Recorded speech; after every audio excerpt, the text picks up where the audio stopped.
عبداللہ بن حسین بن علی ابن ابی طالب یا عبداللہ رضی امام حسین کے شیرخوار اور کمسن فرزند تھے جو علی اصغر کے نام سے مشہور ہیں۔ یہ کربلا میں ہرملہ کے تیر سے شہید ہوئے۔ شیعہ عقیدے کے مطابق علی اصغر کو کم سنی کے باوجود خداوند عالم کے نزدیک خاص مقام حاصل ہے۔ عبداللہ امام حسین کے فرزند ہیں اور آپ کی مادر گرامی رباب ہیں۔ عبداللہ رضی کی ولادت بعض منابع کے مطابق 9 رجب بتائی گئی ہے اور کربلا میں وقت شہادت آپ کی عمر 6 ماہ تھی۔ مناقب آل ابی طالب ابن شہر عاشوب میں امام حسین کے شیرخوار فرزند کو علی کے نام سے یاد رکھا گیا ہے۔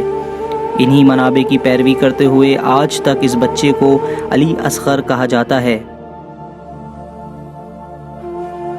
امام حسین کے فرزندوں کے ناموں کے متعلق کلینی کی روایت کے مطابق جب مروان نے امام حسین پر اعتراض کیا کہ آپ نے اپنے فرزندوں کے نام علی کیوں رکھے تو امام نے فرمایا، اگر میرے 100 فرزند بھی ہوتے تو میں ان سب کا نام علی ہی رکھتا۔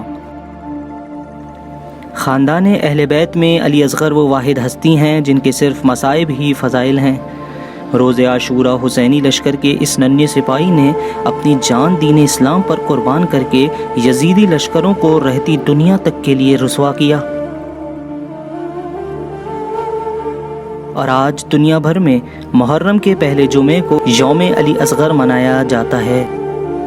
اس دن مائیں اپنے شیرخوار بچوں کو کفن پہنا کر مجالس و جلوس میں شریک ہو کر حضرت علی اصغر کی یاد مناتی ہیں۔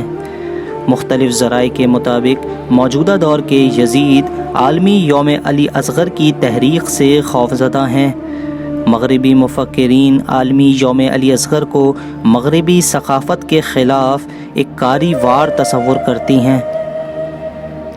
اس ننھے کربلا کے مجاہد کی ولادت کے موقع پر تمام عالم اسلام کو مبارکباد پیش کرتے ہیں۔